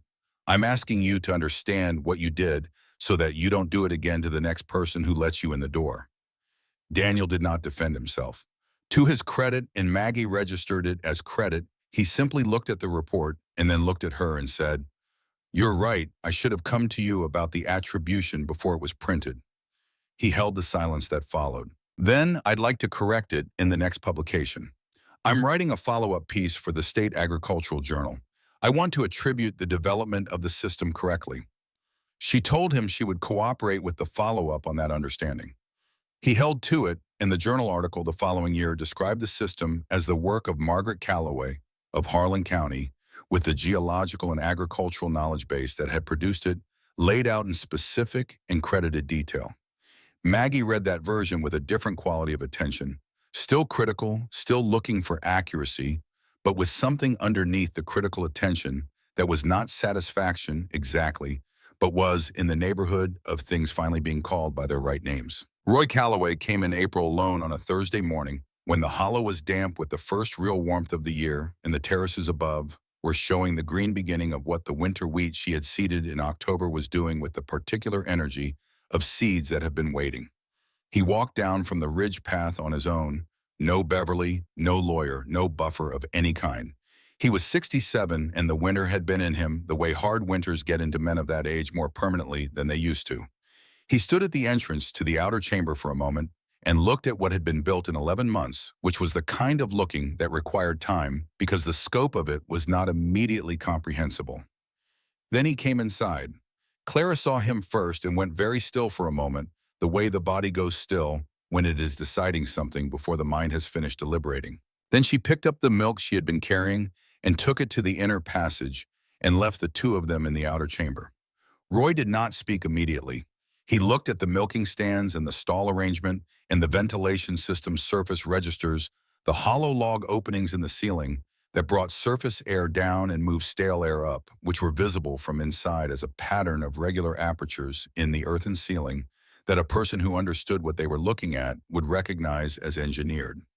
He looked at the composting chamber's access panel and the drainage channels in the floor and the rows of aging cheese in their wrap on the shelves that lined the inner wall. He looked for a long time. When he finally spoke, his voice had in it the quality of something that had been carried a long way and set down. "I was wrong about you." He did not qualify it. He did not add anything to it immediately, which was the right choice because a qualification to that sentence would have been a way of taking back part of what he'd given. Maggie let it land. Then, "You were wrong about a lot of things, Roy, but so was everyone else in that hollow, and so was I about some things, and being wrong isn't the sin. The sin is deciding to stay wrong when the truth has been standing in front of you long enough that you can't honestly claim you haven't seen it."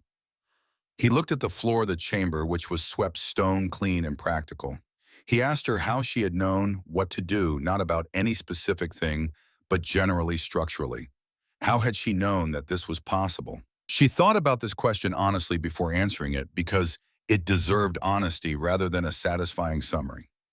"I read everything I could get my hands on for 40 years, and I paid attention to what I was actually seeing rather than what I expected to see, and I didn't let anyone else's certainty about what was possible substitute for my own observation of what was in front of me.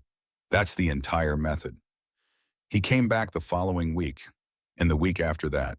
He did not explain why he kept coming, and Maggie did not ask because she understood why. He was a man who had been wrong for a long time and had run out of ways to say so that felt proportionate to the scale of it, and so he had chosen to say it with his presence and his willingness to learn something he should have learned from her 30 years ago. She taught him how to make cheese. She was not gentle about his mistakes in the early attempts. She corrected him the same way she corrected everyone, with precision and without apology, and he received the corrections with the humility of a man who understood he was not in a position to take offense. By June, he was making a serviceable soft cheese from the milk of a single doe he had purchased and installed in a small converted root cellar on his own property. He never became skilled at it, but he showed up every week until the autumn, and that was its own kind of answer to a question neither of them had asked out loud. Beverly Calloway never came to the hollow.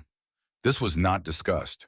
Maggie did not need Beverly to come, and Beverly did not need to go, and the acre of silence between those two facts was sufficient. The years that followed arranged themselves with the logic of things that have been properly built, not without difficulty, not without revision, but with the fundamental structural integrity that comes from a foundation nobody has cut corners on. By 1955, the operation had expanded to include 12 chambers, 41 goats, and a name that came from Clara's suggestion rather than Maggie's Calloway Hollow Dairy, which used the family name that Roy had once withheld from her in a legal document, and which Maggie now put on cheese wrappers sold in 3 counties, which was a kind of quiet answer to that particular chapter.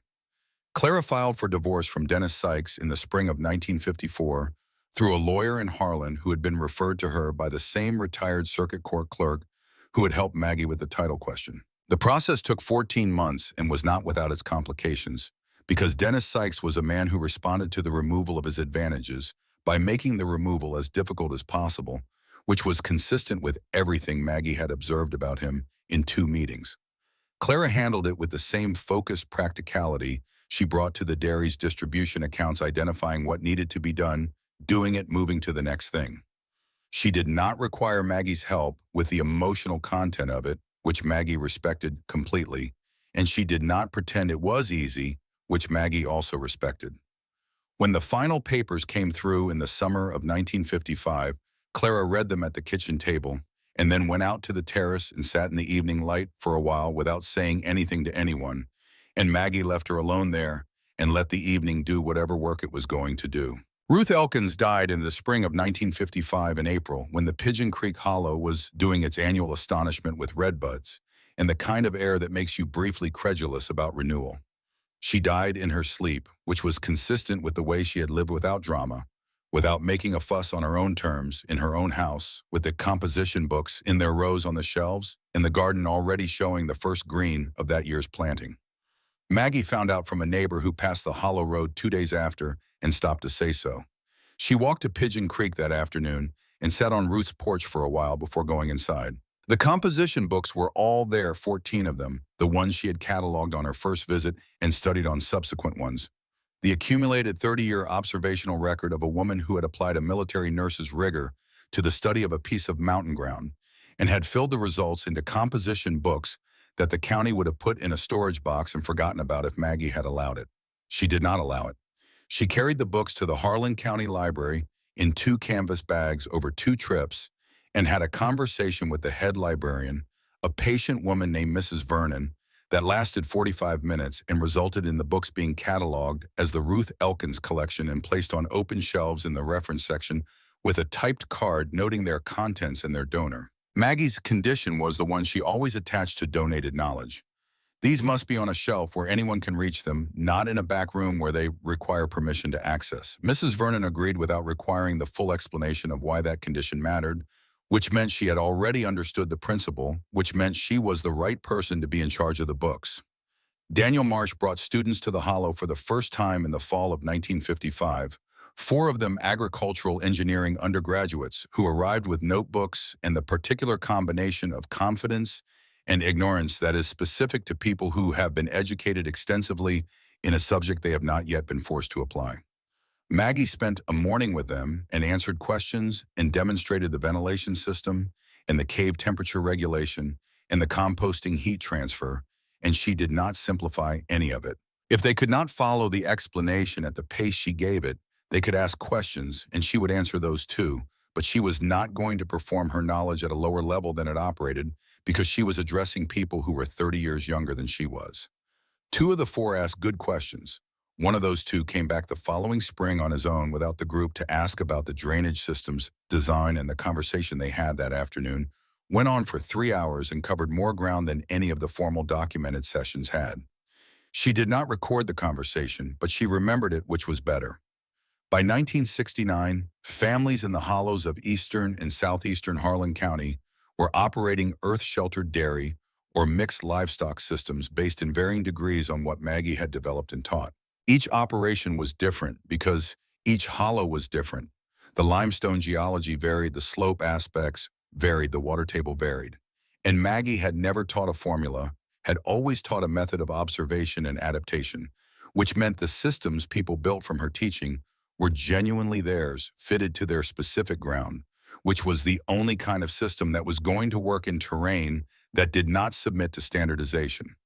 The county extension office, which had initially received her letter about the water rights question with the polite caution that government offices apply to correspondence they do not know how to categorize now, sent 2 representatives to the Hollow every other year as part of a formal documentation program that was feeding into the regional agricultural policy discussions at the state level. Maggie participated in these visits with the same thoroughness she brought to everything, And she told the representatives the same thing she told Daniel Marsh's students, and the same thing she had always told anyone who came to learn the system. Works because it starts from what it actually here rather than what you wished was here. If you build for the ground the ground will work with you. If you build for the ground you wanted, you're building against everything. The Perkins brothers stayed. I remember Garth married a woman from Everts named Doris in 1954 and built a proper house on the ridge above the hollow's east edge. And in time, two of their children worked the dairy operation alongside Clara on a wage arrangement that Clara had structured and Maggie had approved. Lewis remained unmarried by choice and lived in the original cabin on the ridge with the contentment of a man who had found the life he was built for without requiring it to look like anyone else's version. He still named things without permission, a habit that had spread from the goats to various pieces of equipment in one of the terrace sections, which he called Francis's Garden, after the aunt who had been one of the original four, Doe's namesakes, and which everyone eventually called by that name.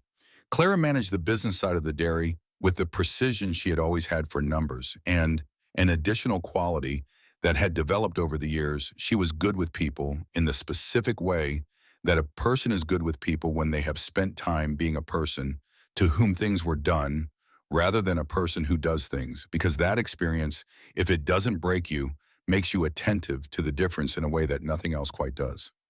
She negotiated prices fairly and held to them. She kept the accounts in a ledger system she had developed herself that was more sophisticated than anything the county's cooperative agricultural network was using, and Daniel Marsh, when he saw it in 1958, asked her to present it at a regional extension meeting, which she did and which resulted in 3 other small operations adopting the same structure. Maggie taught for 37 years after the winter she walked into the hollow. She never charged for teaching.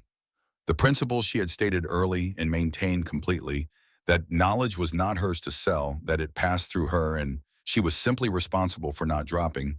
It was not a performance of generosity. It was a reasoned position based on where her knowledge had come from, which was from books in public libraries and from people who had given it freely and from ground that had revealed itself to anyone who was paying attention. She had not invented the thermal properties of limestone or the nutritional requirements of dairy goats or the principles of composting, heat transfer. She had put them together in a specific combination in a specific place under specific pressure, and the result was worth passing on, and the passing on had to be open or it would stop. What she did charge for was the product, and she charged fairly and without apology because the product was the work of her hands and the hands of the people who worked alongside her, and those hands deserved compensation at a rate that was honest about the value of what they produced. By the time she stopped taking on new students, she was 84, and the hip that had been giving her trouble since 1971 had made the walk between the house and the cave dairy a twice-daily negotiation she was no longer willing to undertake with strangers. Watching the county extension office estimated that the direct and indirect influence of what she had taught had affected the agricultural practices of 47 farms across 4 counties. The university kept sending people. She kept receiving them. She told Clara once in the kitchen in the evening that the only thing she had ever found genuinely tiring about the teaching was not the knowledge transfer, but the repetition of the same foundational correction, which was that people kept arriving, expecting to be shown a method, and she kept having to explain that what she was showing them was a way of seeing, and those were not the same thing, and confusing them produced results that looked right on the surface and failed at the first deviation from the conditions the method was designed for. Clara looked up from the ledger she was working on. "You've been saying that for 30 years. Maggie, people have been needing to hear it for 30 years. Maggie Calloway died on a Tuesday morning in October of 1989 in the bedroom above the original root cellars where the sound that had accompanied her mornings for 37 years came up through the floorboards in the particular low register of animals that are well in waiting and occupied with their own uncomplicated requirements.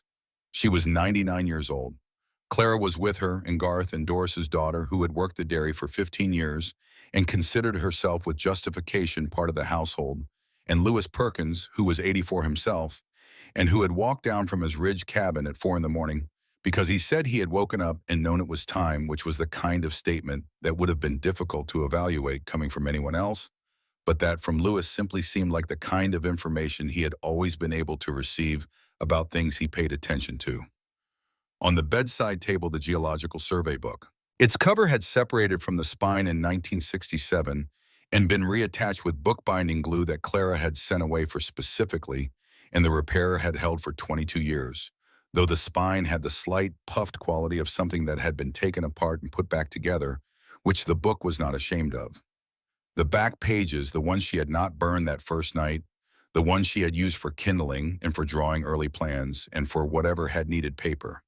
When paper was what she had, were gone, removed over the years as they were used, and in their place, she had bound in using the same bookbinder's glue. The flat pieces of slate she had written on in the early months, the ones scratched in nail point with the records of temperatures and drainage observations, and the first rough calculations for the ventilation system. They were fragile and difficult to read in low light and constituted a kind of original document that no one but Maggie had ever thought to preserve. And she had preserved them because she understood that the beginning of a thing is the part of its history that is most often lost. On the last page of the geological survey, in the space below the index, written in pencil in the deliberate hand of someone writing in firelight on the night of January 11th, 1952, temperature east wall warmer. Air direction outward from the hill. Draft present. Habitable. The pencil had faded to a ghost of its original line over 37 years, but the indentation remained in the paper readable by touch if the light was insufficient, which in the cave had sometimes been the only way to read anything and had been sufficient. The cheese operation passed to Lily Calloway, Clara's daughter, who had grown up in the hollow with the dairy's rhythms as the baseline of her ordinary life, which meant she had absorbed its principles without effort and its methods without drama, the way children absorb the things that are simply present and constant in the world they are given to grow up in. Lily had modern equipment and modern distribution and sent cheese to farmers markets in Lexington and Louisville. And the university still sent students, and the hollow still operated on the principles Maggie had laid down: adaptation over formula, observation over assumption, what is actually here over what you wished were here. The headstone on the ridge above the hollow in the small cemetery where the mountain fell away to the south. And on clear days you could see the ridge lines rolling to the horizon in the particular way they had always rolled, was exactly what she had asked for. Nothing about the university visits or the extension pamphlets or the 47 farms or the children who had survived a January diphtheria outbreak, because there had been milk and cheese and green vegetables underground in a mountain while the roads were impassable above. Nothing about the legal battles or the teaching or the compound interest of 37 years of work. Just the two words she had chosen because they were the most accurate description of the most important thing she had done, reduced to the plainest statement that English allowed for it. She fed people, not because she had been given the resources to feed them or been born into circumstances that made feeding people straightforward or been supported by the structures around her in the work of doing it. She had been given a canvas bag and 2 books and a pair of wool socks and the intelligence that other people had found threatening and the stubbornness that other people had found inconvenient and the particular quality of mind that looks at a hole in a cold mountain and sees in the 55-degree air moving outward through the gap, not the end of the available options, but the beginning of the next set of them. What she built was not a monument. Monuments are built for the people who build them. What she built was a system, and systems, if they are built correctly, outlast the people who conceive them, which was the only form of permanence she had ever been interested in.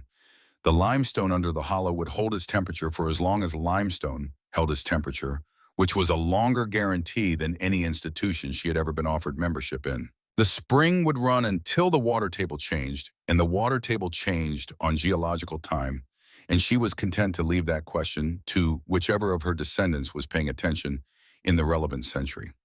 She had walked barefoot into a January that had intended to kill her, and she had come out the other side of it with a vision built from 2 books and 35 years of filed-away knowledge, and the refusal absolute and unremarkable to her, as natural as breathing, to accept that the world had to be exactly the way other people had decided it was.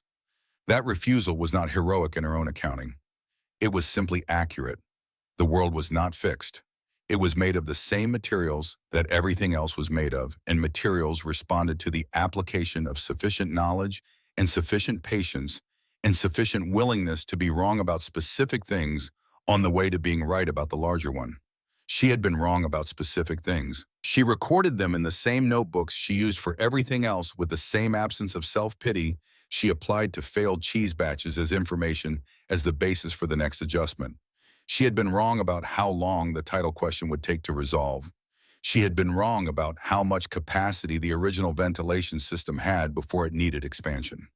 She had been wrong for a considerable time about the nature of the distance between herself and Clara, which she had attributed to her own failures of attention as a mother, when a more accurate attribution was that Clara had been living in a situation that required all available resources to survive, and there had been none left over for the relationship, and the blame for that belonged elsewhere.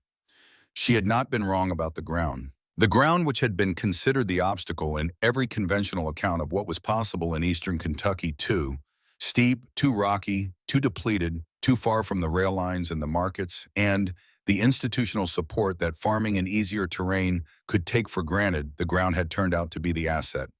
The limestone karst system that ran under the mountains was a temperature regulation infrastructure of geological antiquity and zero maintenance cost.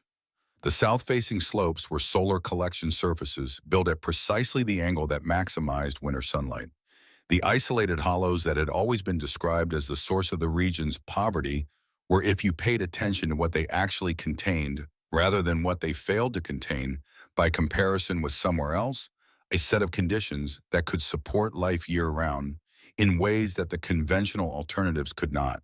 Everything that had been counted against her, the knowledge that made other people uncomfortable, the questions that made men defensive, the refusal to accept the account of what was possible from people who had decided the limits before they had finished looking, had turned out to be the equipment. The things that made her difficult were the things that built the dairy. The mind that Roy Calloway had looked at and seen a problem to be managed was the mind that kept his grandchildren alive in January 1953. She had known this in the way that people who have lived with a truth for long enough know it not with the heat of vindication which cools, but with the steady temperature of a fact that has been confirmed so many times it no longer requires confirmation. She had not needed Roy to come to the hollow in April to know it. His coming had been for him, not for her. She had understood the shape of the thing clearly enough, and on the first night in the fourth chamber, when she had sat by the fire with the photograph of Harold propped against the wall and her notebook open and the draft from the deep limestone moving cool across her face, and she had understood that the ground she was sitting on was not the end of her options. It was the beginning of them. It was if she was willing to pay attention to what was actually there rather than mourn what had been taken, everything she needed. She had been right about that. She had been right about that from the first night. And she had built accordingly, and the building had lasted, and the lasting was sufficient.